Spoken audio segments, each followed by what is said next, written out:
Oh, Hello, yeah. hello, everybody. I'm Travis. Hey, everybody. I am Brandon Crows. Welcome to another Apathetic Enthusiasm. I feel like we're doing these all the time now, Brandon. It's like the Wow. old days.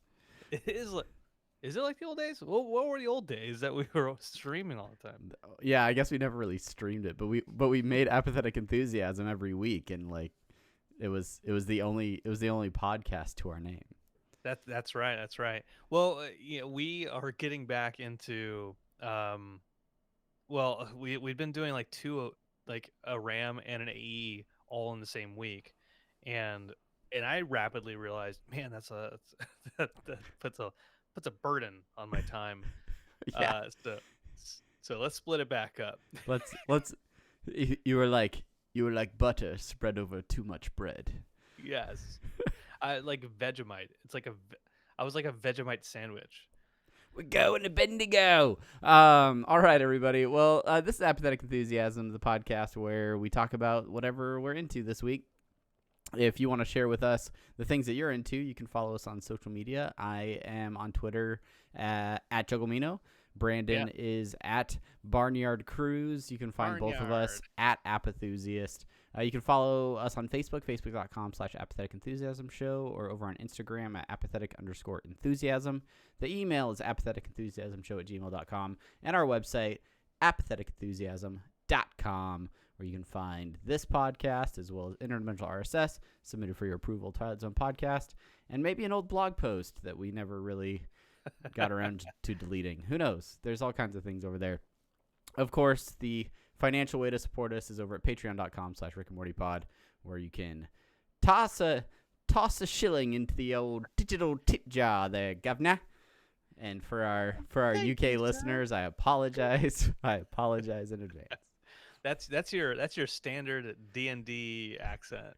Is it? And we'll talk about D&D later in the show, but I realize as the DM, it is a challenge to voice NPC characters and make them sound different.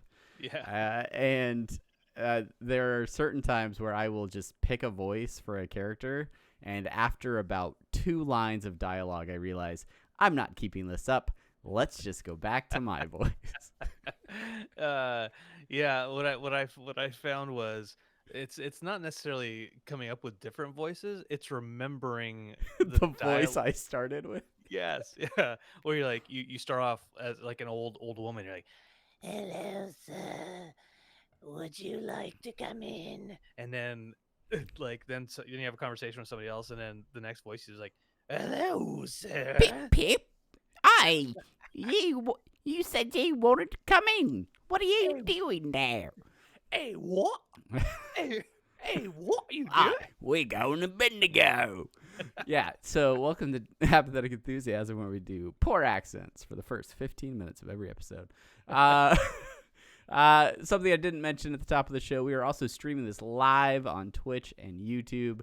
So live and in charge. Live and in charge, and we're doing it live. So if you want to be a part of the show or hang out with us as we do this live, and you can see our faces for radio, follow us over on Twitch, over on YouTube.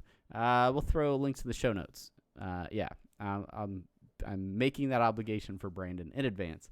There will be links in the show notes so that if you're a podcast listener and you want to check out the live feeds, you can follow those links and check them out. All right. Yeah, I will definitely remember that. Definitely guarantee it. I'm gonna try to remember to paste in the show notes before we finish. Before we finish recording. Brandon, we had a very eventful weekend, and I think the first place that we should start off is your Adventures in Celebrity, aka MegaCon 2019 in Orlando. Tell us all about it. Oh man, Orlando, MegaCon Orlando. This is something that back in like November, December, January, something like that. I it was like a month. There was a month there. there's a month there where I was like, okay, I'm not in Hawaii anymore. Gotta start trying to do some of these cons out here. And we didn't. We don't know Jimmy. There's not a Jimmy equivalent. There's no Jimmy J. Shout out to Jimmy J. An amazing comic conventions. There's no equivalent out here that we know of to talk to. So, like a scrub, I just I put out a panel submission to MegaCon Orlando. I didn't think anything of it. I also put out a press pass. I was like, "Can I get a press pass?" Just Which casting they a wide net. yeah, they pretty much turned that one down right off the bat. So I was like, okay, well, I guess I'm not going to MegaCon in any kind of celebrity capacity. Celebrity, so Official, I would say official, but yeah, official. Yeah, yeah. there you go. And about a month and a half ago, got the email like, "Hey, congratulations! Your panel, Alternative Rick Mentions, a Rick and Morty fan panel, has been approved." And I was like, "Oh, cool deal." So, all right, fast forward. I was supposed to all week long. I kept talking to you, talked to a few people, Matt and Chelsea, like, I should really prepare for this panel. Um, Yeah. and so then I Because thought those about it. who fail to prepare, Brandon, prepare to fail. That's right. And I thought about it. I thought about it long and hard. And I said, you know what? Red Dead Redemption 2 is out. For And like the last year, how long has that game been out? well, I've been able to play with Matt, so I actually want to play the game now. Like, you know what? What else? What other games are there that I cannot prepare for? Um, anyway, Friday night, I found some time and I started preparing for the panel, which is fairly easy. Uh, if you aren't a fan of Rick and Morty or you haven't watched the show, there are characters at season 3. Last week they announced season 4, which will premiere in November, and so I figured the best way to go about this panel, knowing that it was only going to be me, I didn't have a co-host because Omaha. That Sorry. the best way Remember, to go support us on patreon.com/Rick and Morty Pod. the best way to go about it is to talk about the characters in at the end of season 3 and what we hope to see or expect to see going into season 4. And since it's just me, I was going to have it be as much of a discussion with the audience as I could to make it. So I had that. That was easy. What I then did was I'm like, oh, I want to record it. I want to record it in some way, shape, or form. I set up an OBS and I set up a webcam. I got my iPad to record the ambient sound of the room. I got this little Tascam handheld recorder attached to a microphone to record like my voice directly, right? And then I had a cell phone to do like take pictures while we're going on to do that stuff. Just stacked, full setup. Stacked. One person. Um, I tested the handheld recorder right before I went up, and it turned on. Everything was fine. Um, got up on the stage, was setting things up, tried to turn the recorder back on. It would not turn on. What the hell? Would not turn on. Um, I find out the next day that there's a hold switch on the side of it that is there for like if you are trying to prevent the gain or the input or stop recording stuff like that from happening. Well, if it's also toggled, it will not let you turn on the device. Yeah. Who knew? So that didn't work. The iPad I set up and I had it ready to go. I did not press the button to Oof. record. Rookie move. For the OBS, I I pressed record on it, so it was recording video, doing like the whole presentation. But guess who never turned the webcam towards themselves or the audience? It was just like the back of the screen. It just said MegaCon Orlando. But did you get audio off of it? I got nothing. I got no audio whatsoever. Oh no. Yeah. So so that's the fun part about the whole deal. But and then the camera I took like a little bit of I took pictures here and there and everywhere.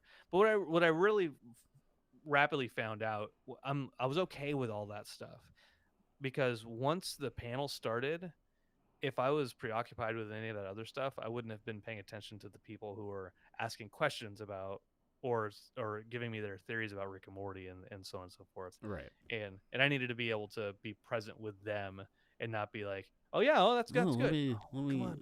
Just like me when I'm trying to flip through like pictures as we're doing interdimensional RSS, and I'm like, yeah, you keep talking, Brandon. I'm really engaged in this conversation. Hold on, let me Yeah, let me yeah. just figure Oh this yeah, out. yeah. Do it, Travis. I'm gonna Google what you just said. So But so I mean, technical glitches aside, and the fact that you were flying solo, which super proud of you for going out and doing that completely on your own. I want to put down that if you ever decide to host a panel that is no greater than 8 hours away from me by car, I will be there. And that's a loose 8 hours. So, I'm flexible in that. But deal, deal. yeah, I want to know how did the panel itself go? How was the conversation? How was the turnout? Any interesting questions or things come up? Yeah. But how did the flow go? The turnout was really well. I started off by saying, introducing who I was, and yeah, I'm the co-host of Rick and Morty podcast, unofficial. Thanks to Turner Broadcasting. Talk to them if you want to hear more of me. And Call to that we talk, action right off the top. yeah, and that's who we are. Um, and like the room could fit probably like 150 people or so. I think at its height there was probably now it's I don't know, like I'll say 50. I'll say 50 folks or so. Conservative estimate.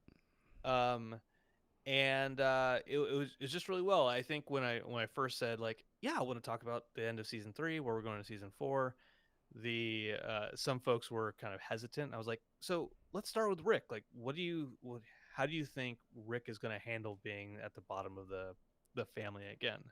And I was looking around the And then you room. just waited. I did. Everybody came to watch you do a panel, and you're like, all right, everybody, what do you guys give me some content? What do you got? And that's the best way to get people to talk is by awkwardly staring at them. But so then somebody raised their And then hand. 45 minutes later, your panel ends, and you're just sitting there, just still Thank staring at the you. audience. Thank you, everybody. All right, this has Goodbye. been my Rick and Morty fan panel. But once some one person asked a question, then a lot of other people started giving comments, or like, oh, we think this, or we think this, or uh there were some good thoughts. Somebody like right off the bat jumped in with evil Morty is Rick's original Morty theory. And Classic blunder. classic. I kind of dismissed him a little bit. I didn't mean to, because Did you I stand up like and say, "Get out! You get out of this auditorium right now." we are not talking about evil Morty right now. That is not season 4 content. That is season 3 content. This is going to be an even season. Evil Morty has not made his appearance in any of the even seasons. So come talk to me when season 6 starts. Take Or that season for a 5, theory. whatever. I don't know my evens and odd numbers. I had a slide specifically titled theories, and so I was like, well, I think I think we're gonna get into that a little bit deeper as we get further in, and so I didn't mean to. It was, I don't know if I did it as smoothly as I just did right there. It might have sounded. But like, you were like, "Oh, let's talk about Stop. that in the We're gonna talk about that theories later. in the theories section Yeah, in the when I theories have a section. slide prepared." Please. I have a slide specifically prepared for this. We do not get ahead of ourselves. But yeah, like I said, Did you not get the read ahead, sir? it started flowing, and it was fun. I got some really good kind of some unique theories out there that I liked, and we might save that for actual interdimensional RSS. All right. But then I had a bunch of stuff to give away from Symbiote Studios and our friends at Comic Spot. Well, my friends, because you've never met them. And I'm gonna call them my friends. by proxy. By proxy, perfect. Yeah. Yeah. So my proxy friends. I brought them. I had the Trivial Pursuit, Rick and Morty Trivial Pursuit stuff, and I had the categories up on the slides, and I said, okay, who's ready to try their luck to get some of these prizes? And then like instantly, like everyone's like, like a wave of hands went up. And so I was like, okay, here's the deal: you have to answer 2 questions right, and then you can get a prize. And I quickly realized that I'm probably not the best trivia host, because I'm like, you're trying. Come on, it's okay. Yeah. What's the name of Morty's girlfriend? And then the guy's like, oh, Summer. it starts with synth, it ends with Ia, and like Cynthia, like Beth. Is it Beth? I did like little, I did my patented hold music improv for when they're Oh, thinking about their questions. very good. And then did the trivia, gave those away, and then I invited people up to do a Rick and Morty wubba lubba dub dub off, which I rapidly realized, you know what, a lot of guys are going to come up and no women, and Mm, so next time I do that, I need to do something for them, because I don't think women feel comfortable putting coming up themselves on out there. stage and yelling "wubba lubba dub dub." Yeah, for a male character. So Yeah. I'll change that next time. Maybe But do like a non-binary character like a Meeseeks. oh yeah, that's a very Ooh-wee. that's a very good idea. I will when you help And I me give you run the that panel for idea, that. and then poof, I cease to exist. Let me tell you. It ended up being really well. A Rick and Morty cosplayer duo, siblings. They came up to me after, I think they were 14, and they'd made their own portal gun out of like it was just homemade portal gun, Paper mache. and they asked me to sign it. And so as they're talking, they're like, And "Thank you're you like, for." all right, let me get my Sharpie out here. Just ruin your homemade stuff real quick. Not a problem. I said, "Yeah, thanks for coming out. I appreciate it." Like, no, That thank Sharpie you. was really strong. Ugh. Ew. Ugh. Yeah. Thank you for coming out. You guys make really great stuff, and we just, thank you for coming to visit your fans. And I was like, in my head, I'm like, we're not official. Uh, Did they actually like listen to the podcast though? I asked. I was like, do you listen to podcasts? She's like, yeah. I was like, holy crap. Oh, Well, well, thanks. hopefully, Thanks hopefully for you showing don't up. unsubscribe after this panel. But That's always fun though. That's fun when we get to meet somebody that listens to one of the shows and hang out for a little bit. And we've met some really cool fans. That's one thing that I've always been grateful about doing these shows is meeting people who actually appreciate us chatting with each other for extended periods of time. Funny thing you bring up that point, Travis. So the very, very last thing I want to talk about this panel is when I get in front of people, the easiest way to get laughs is to be self-deprecating. It is your calling card. It is my calling card. Well, so at the very end of the panel, and my friend Gary and his son came up with me, and drove up to the con with me, and he gave me some advice after the panel was over. And the advice is, Brandon, don't tell people you're going to run away after the panel's over because you're an introvert. That you're a podcaster. You want people to listen to your podcast. Don't close by saying, "Thank you guys for coming. I'm an introvert. I'm going to run away. Bye." That's an exaggeration, but Yeah. that's basically what I said. But if you were like, oh, we probably shouldn't go bother him because he doesn't want to talk to us. Yes. Yeah. Yes. So missed opportunities. But we learn from these things. We fail forward, Brandon. That's what we've always done. So next time, if you ever see me at a convention, or hell, if you went to it and you are listening to this for some reason, I would love to talk to you. I'm sorry. I apologize. Let's chat. If you happen to be walking around Omaha, Nebraska, just hang out. Let's get a coffee. All right. Well, again, super proud of you. One, thanks, for doing the panel, but two, for putting forth the effort to even apply for it. Because we know I don't do that as much as you do. But you get into those cool events, and Brandon, I you're get a my wild hero. hair at my ass. You're my man. hero. And then I do it, and I'm like, it's never gonna happen. And then it happens. I'm like, oh, damn it! Now I'm stuck doing it.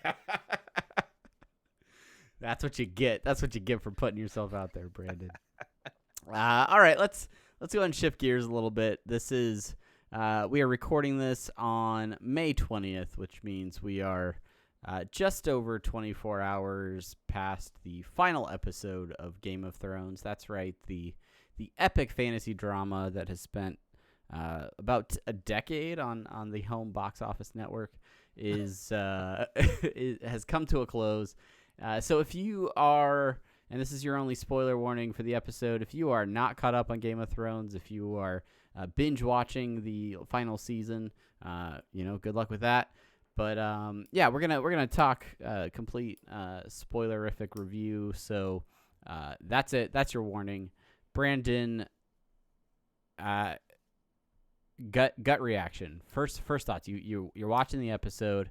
The music's playing. The credits roll. What's your first reaction? What's your first sort of thought reflecting on the final episode and this final season? Opening credits or closing no, closing credits.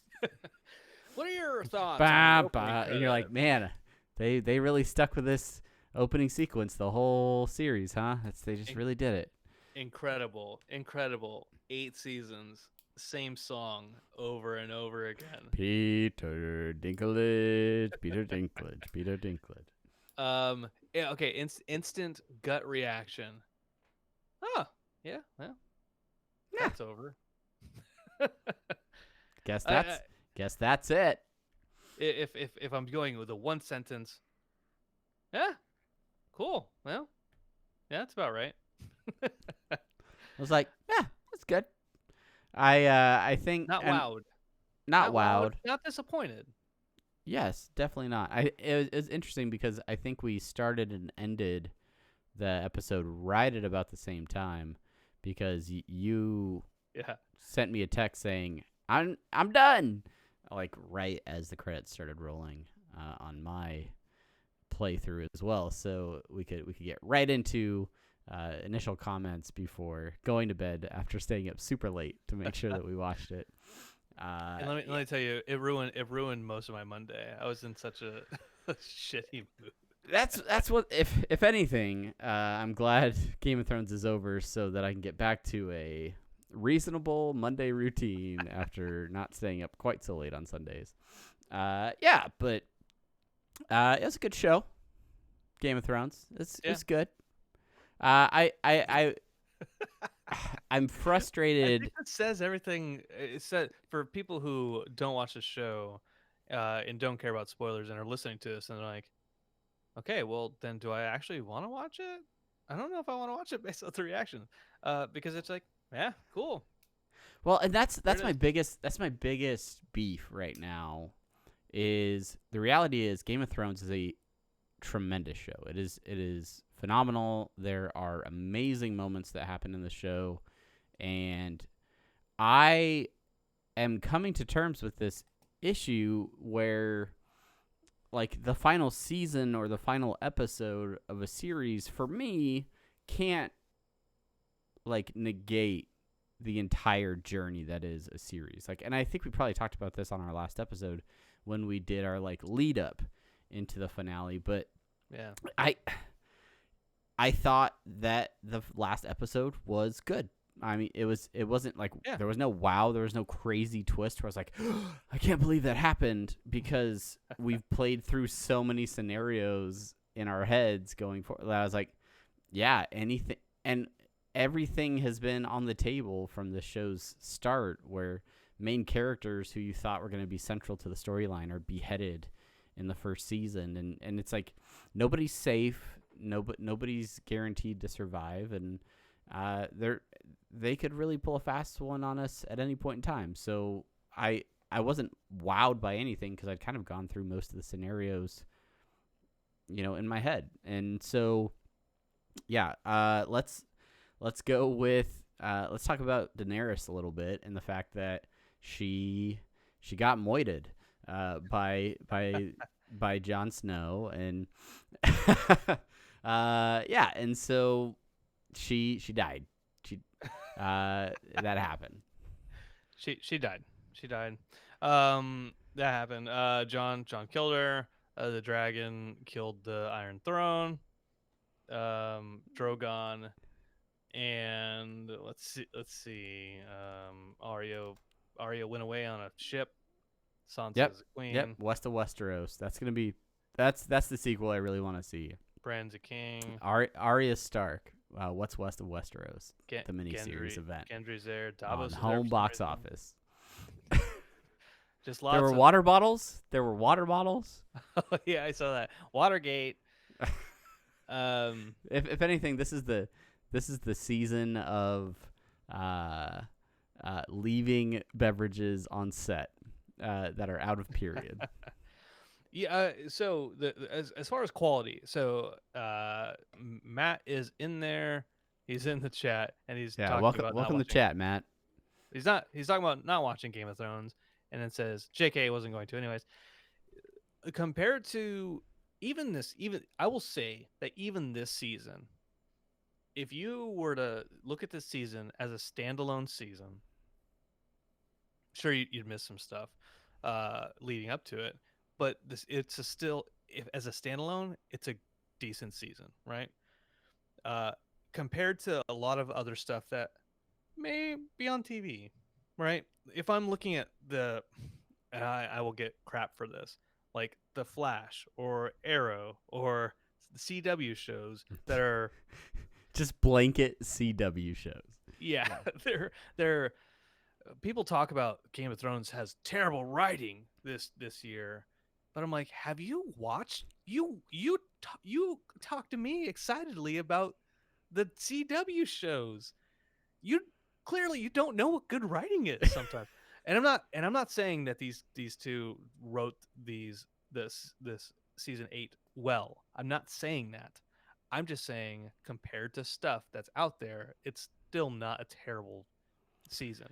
And the It's what reality came is, like, before it. there are huge cinematic events. There are moments throughout where, like, they're just amazing. There's amazing cinematography, amazing sequences, amazing fight sequences, and really, like, emotionally driven interactions throughout the season that some of them were like solid payoffs for things that have been building throughout the series. But at other times, it was just like, hey, resolution. Here was a story thread, and we're gonna resolve that, and then this one's done. So, like, there's not gonna be like a major twist at the end or a big gotcha, like, haha, you thought everything was gonna be this way, and then it's something different. Like, there were some things that came out, like with Jon Snow's true parents and who he truly was. I heard a lot of arguments online overnight that all of that was for nothing. All of that was unnecessary because it didn't really pan out to mean anything.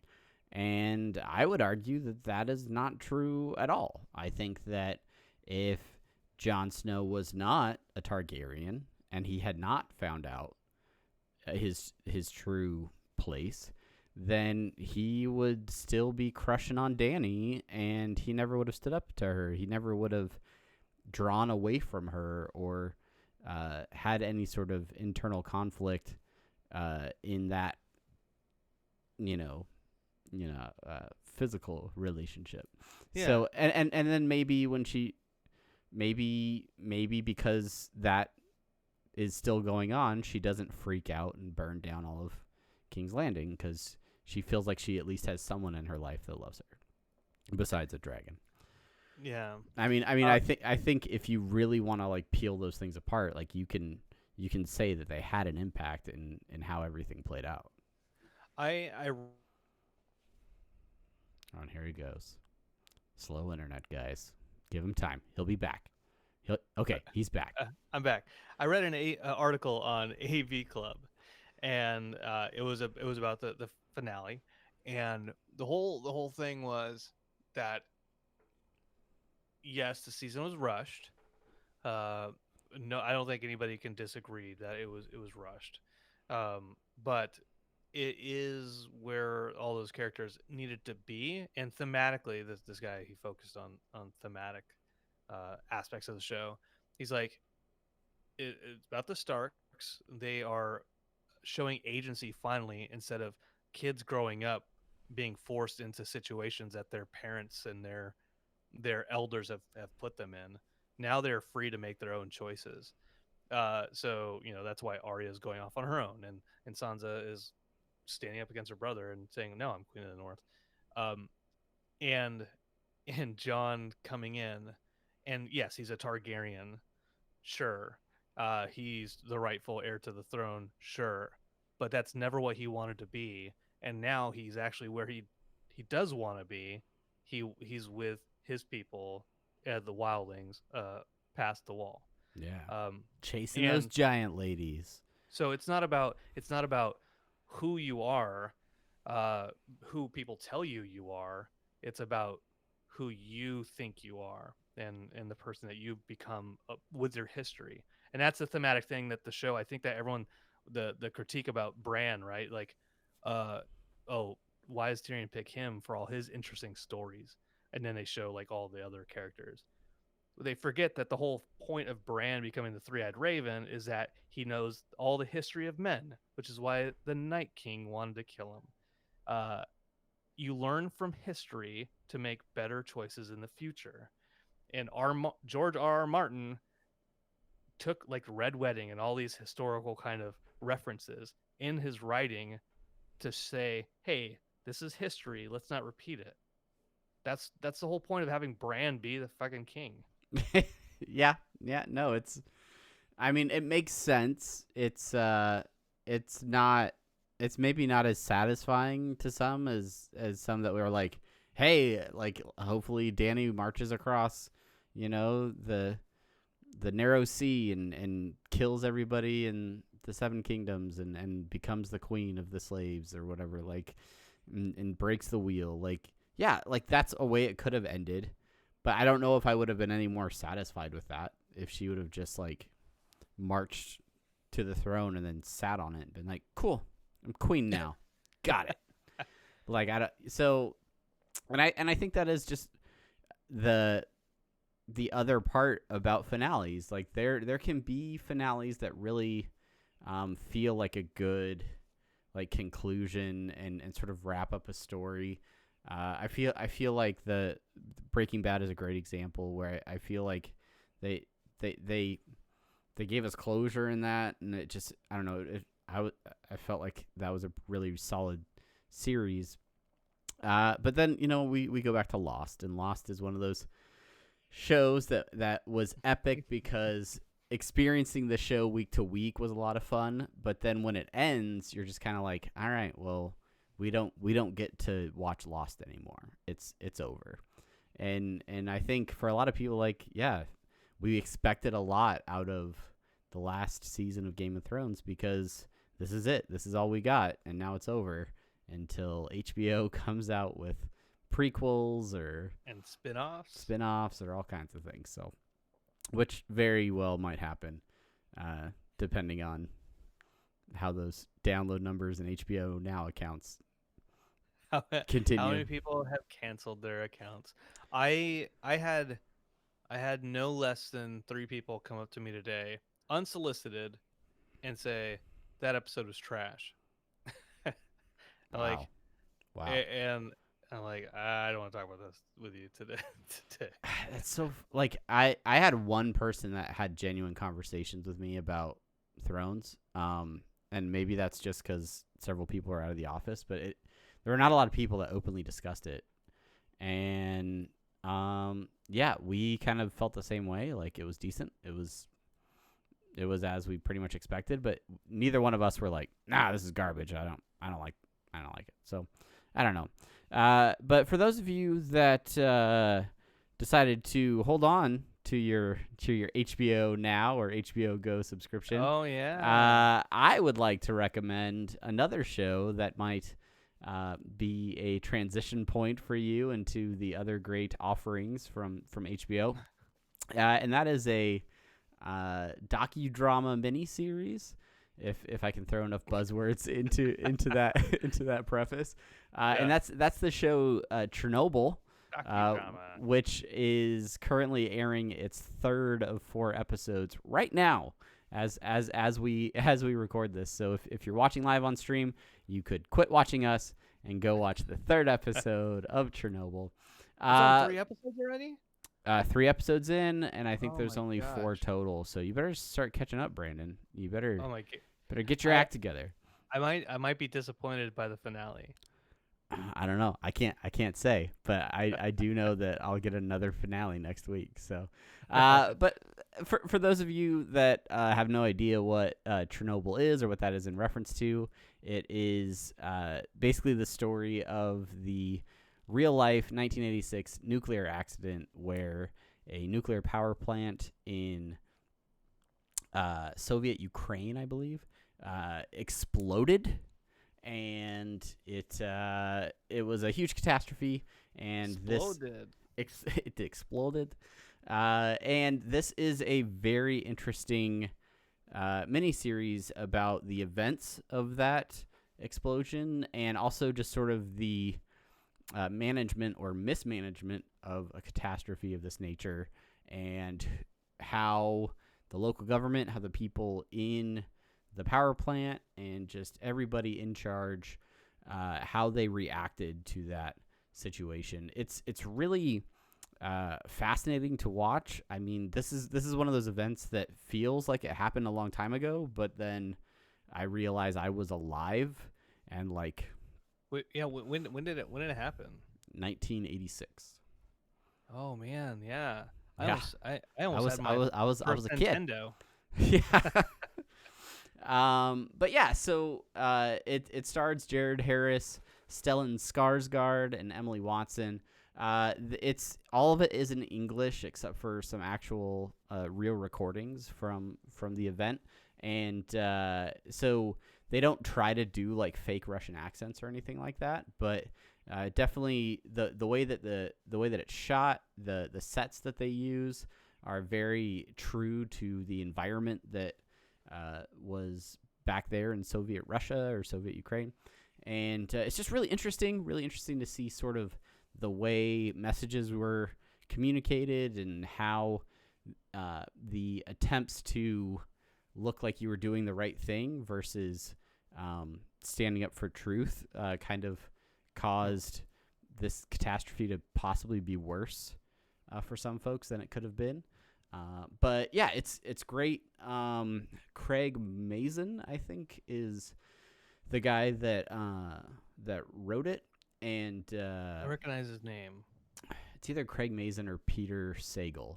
Peter Sagal, one of them is the host of the podcast, and the other one is the guy that actually wrote it. But I will say that there is a podcast, the Chernobyl podcast, that is like the sort of accompaniment to the series, and it is great because you go and you watch these incredible things that are happening on screen, and not all of it is 100% accurate. Some of it is dramatized, of course. The nuclear scientist played by Emily Watson is sort of a amalgamation of all of the physicists and scientists that got to the bottom of some of these issues and helped to solve some of the catastrophic events that took place at Chernobyl. And they've sort of just personified all of them as this one character. But then there are, let's see, Valery Legoslov. He's the main physicist and sort of the main character in the series. And he was a real dude that committed suicide 2 years to the day after the power plant exploded, and he is sort of the basis for a lot of the information. So it's really fascinating. It's really Interesting. Yeah, I highly recommend it. And it's I remember where I recognized that name, Craig Mazin. And it's incredible to me who this guy is, and that he wrote this television show. The creator of this show, he wrote Rocket Man, the 1997 movie with Harlan Williams, classic, Scary Movie 3, Scary Movie 4, superhero movie, The Hangover Part 2 and Part 3. Wow. And now this Chernobyl. I will say that Such a comedy. that the tone of this show is not quite in line with his previous works. Uh, Oh, but yeah, melting. no, Oh, dude. it's really great. I highly recommend it. And I will say, I mean, along with Chernobyl, the like 20 minutes of advertisements before and after the final episode of Game of Thrones, where HBO is just flooding the screen with every possible other show that I could be watching on HBO. I mean, there's a lot of solid stuff on there. So now that I've got this crummy Game of the Thrones or Game of Thrones show out of the way, I can finally watch Get some of outta this here. other quality stuff on HBO. Well, I'm glad we don't have to stay up that late anymore for Game of Thrones. It's gone.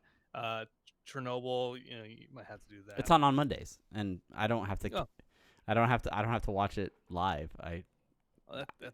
Frankly, Because we I'm don't not have a going podcast. to because it's a direct conflict with The Bachelorette, which is what Sheena is watching right now. So Oh, uh, I thought it was Bachelor season. No, it's a Bachelorette I don't season. know. They're interchangeable. I just know that it's 8 weeks of uh, Having drama sex. With- that I don't have an obligation to be watching TV with my wife those nights. uh, well, during Bachelor season, that's probably the best time to move Dungeons and Dragons for when Rick and Morty comes back on Sunday nights. Yeah, that's for real. Sheena was very surprised that we stuck with Sunday nights for our D&D campaign during this final season of Game of Thrones, and I realized that we have until November to pick a new night because We- there's no way that we're playing D&D the same night that Rick and Morty is on. No, That's just not going to work for us, okay, Kevin? Okay, John? they know it's coming already. The writing's on the wall. They know, like, John especially, like, when's it gonna move? Because you're gonna ditch us for Rick and Morty. You know it. You know we You know are. it. That's our money maker, John. That's the one I get into panels for. Absolutely. Yeah, so I mean, I don't D&D was fun last night. I mean, that's obviously the reason why we were staying up a little extra late to catch the finale, but yeah, we played a couple hours D&D, continuing the campaign where Lou Gossett Sr. has now found the remains of his son Healy Dan and unearthed the shallow grave and put all of his bones in a box, and they're just carrying it around downtown Phandalin. No big deal. Tortuga's swapped that box for another box. No, And we bought another box. This one with wax sealed, so it like keeps the smell of the decaying corpse from permeating. yeah. It was a fun session. When we started this session off, whereas last time, it's been like 3 weeks.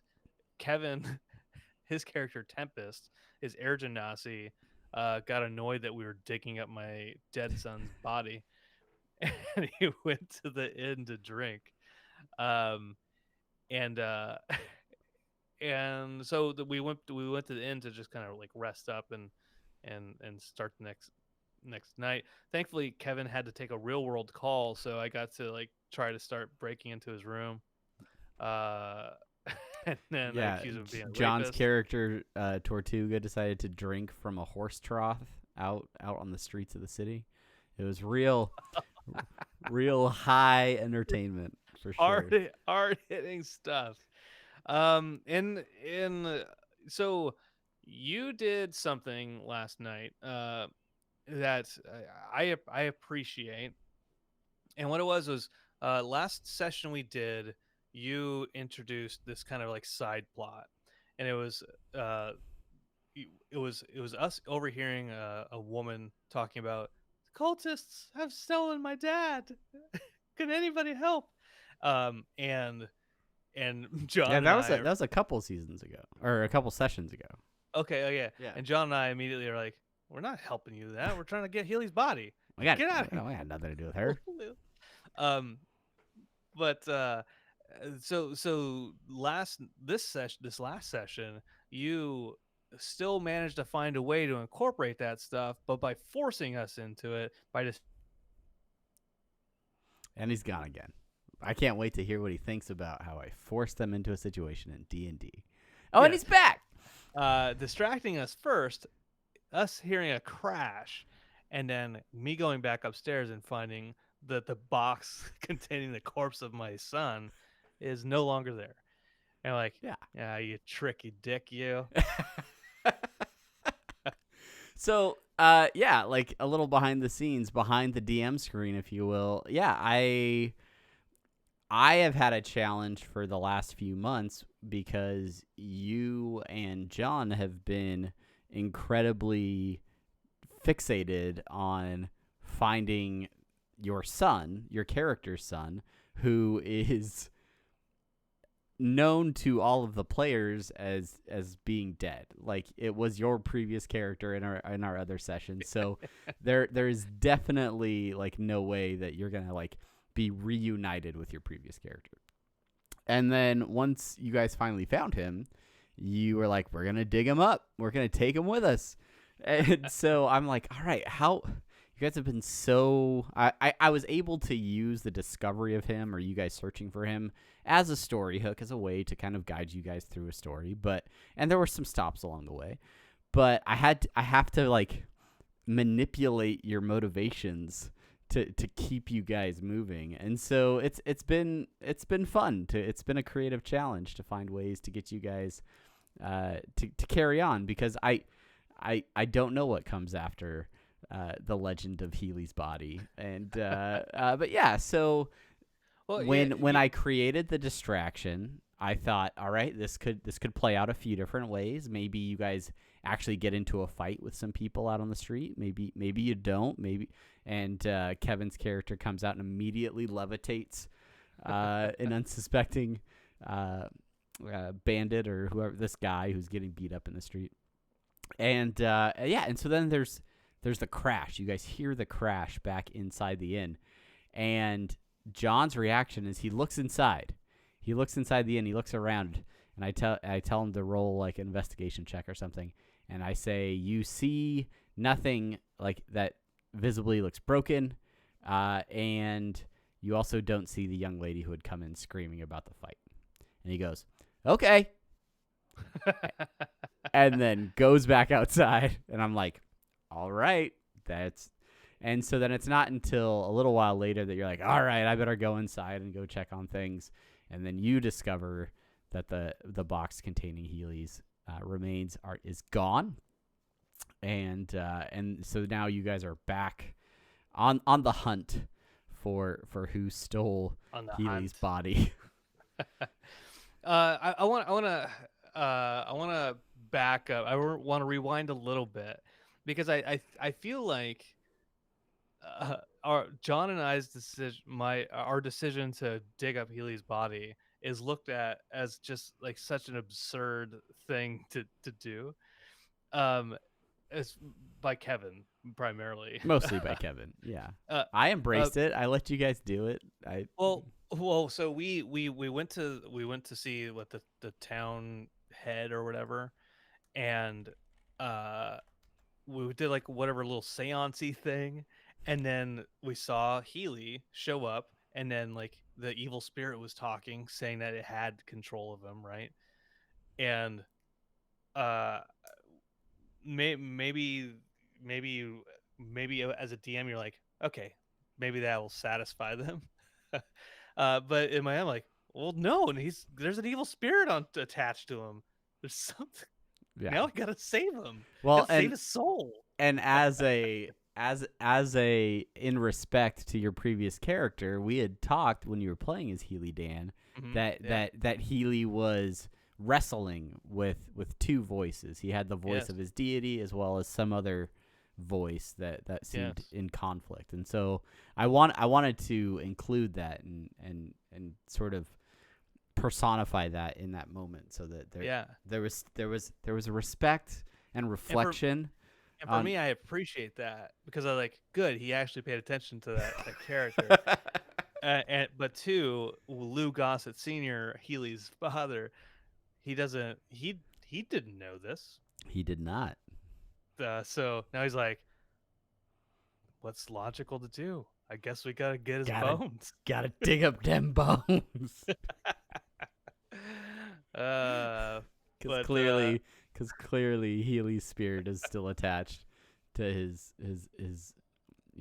physical remains, and the only way to properly respect them is to put them in a box that's sealed with wax. yes.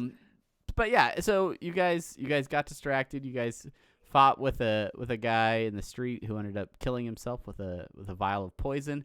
You expertly decided not to investigate that body in any way, shape, or form. Nope. Just left him to be dead on the street, and then rushed off to follow some footprints in hopes that you would discover the people that took the body. And then you guys ended up in a small, somewhat dilapidated village of Thunder Tree, where buildings have been broken down, and that's where you guys are at. You guys may have run into a young dragon right at the end of the session, and it was already at our predetermined time when I would get to watch Game of Thrones. So it's like perfect timing. I yelled cliffhanger, and yeah, there was like 2 minutes that we went over, but I'm like, they're so close to this dragon. I know exactly where. And as soon as you guys opened the door and the dragon's just there waiting for you because you yelled into the room ahead of time. Yeah. Yeah. I mean, I wanted to see if Healy's body thieves were in there. Yeah. Hello, is it body thieves? Hello. Yeah. So that's where we'll pick up next week. We're gonna do a Memorial Weekend session, and really Memorial Weekend D&D session. Which means I should really do some extra work to make sure that we have plenty of stuff for next time. I think that's a good idea. You know, you made the comment to me on Facebook earlier that we used to like go through rooms and kind of explore them in more detail before. And you're right about that. You chased a Nothic around a cave twice trying to feed it chicken. Yeah, I remember those days. Those are fun days. But I think part of what we have found out, or maybe part of that change, is because the 2-hour sessions are like we're trying to economize the time, that we don't necessarily spend as much time like dilly-dallying through, or maybe I interrupt John more to get him from doing some of his more absurd character traits. Maybe. But it's 2 hours, I think, is a streamlined version of the story, and I think part of that might be we're learning to be more efficient with that time, and part of it might be, well, we don't care about all this other stuff. Maybe it doesn't matter as much as like progressing the story forward. Well, I definitely think combat has taken a back seat in a lot of our sessions, and sometimes combat takes a long time. So if you guys get into some heavy combat, it takes up the majority of the session. So thankfully we have a longer session for the one starting off with you squaring off in front of a young dragon. So I'm gonna ditch Kevin right away.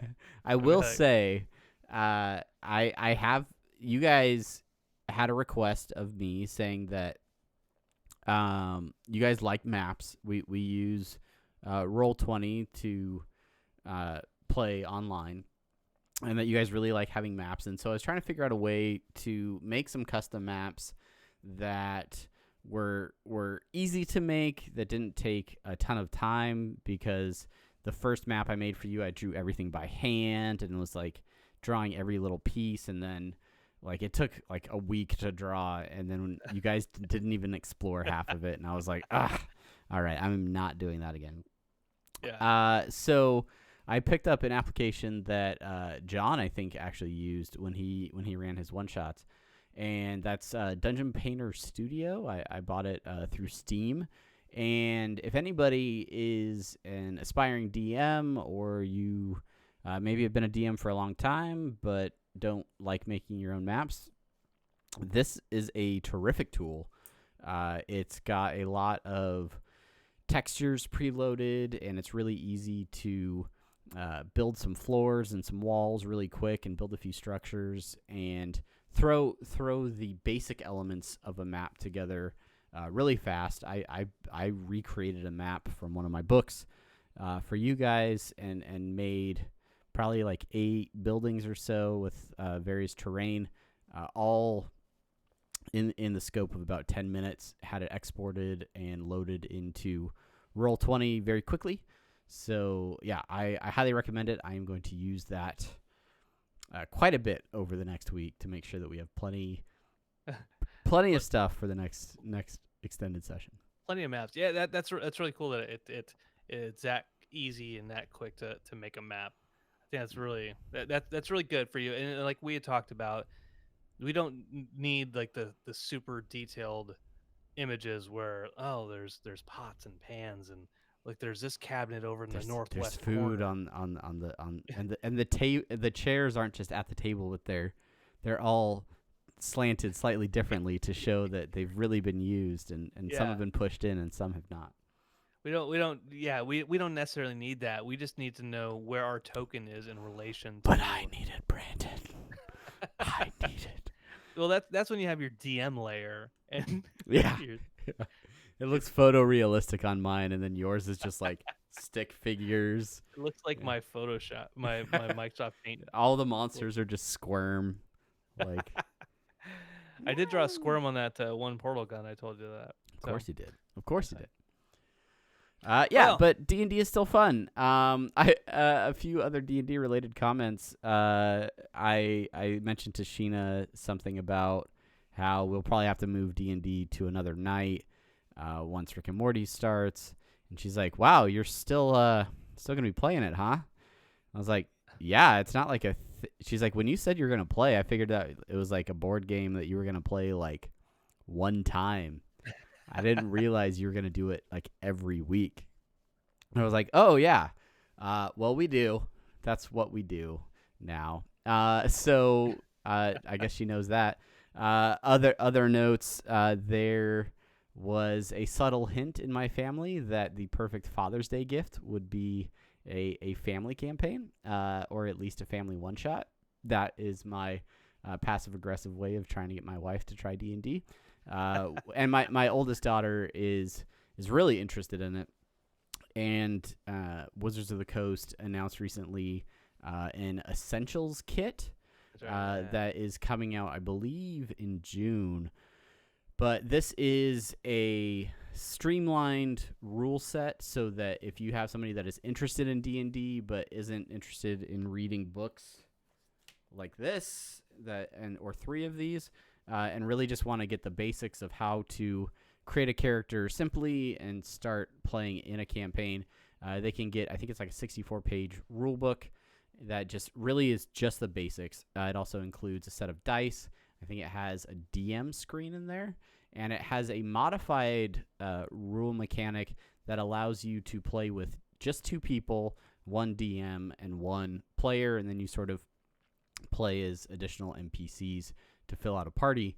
But I definitely think I'm going to be picking that up, because if the Father's Day ploy does not follow through, I could at least run my daughter through a campaign, and she could check out what it's like to play, and I could just do that one-on-one. Plus, I get a DM screen, and the whole thing is like $25. So, I mean, I'd pay $25 for a set of dice and a DM screen most likely. So, it pays for itself, Brandon. Pays for itself. Yeah.